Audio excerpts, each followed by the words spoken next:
Už nás to vlastně ani nepřekvapí, že firma United Cutlery kromě těch svých taktických nožů z řady Honshu a podobně občas zabrousí i do této rustikální řady nožů a vyrobí nůž, do který by se nemusel stydět ani Condor nebo který handmade výrobce.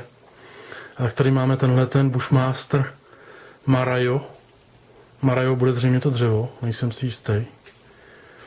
A počítají ho mezi bushcrafty. A je z uhlíkovky. Ten výbrus není úplně pravý Scandi, je tam dvojitý Včko, je tady ještě jedna fasetka. Ale dal by se asi přebrousit, tady je duťák.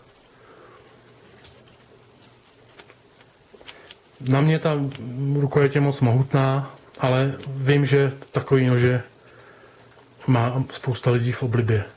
Já k ním nepatřím. Ale na nějaký takový vyřezávání, když potřebujete velkou sílu a velkou oporu v té rukojeti a třeba někdy něco proříznout, vyříznout, u toho vyřezávání by to asi nejvíc fungovalo.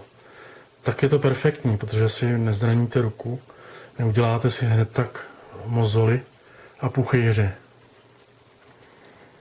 A hlavně to umožňuje přesnou práci. A k tomu takovýhle zajímavý pouzdro, vypadá jako korzet. Nevím, jestli zrovna tu bílou, tam, ale to je jenom otázka vkusu. Prodává se si i černý tenký parakord, takže lze převléknout do slušivějšího hávu. Je to detail.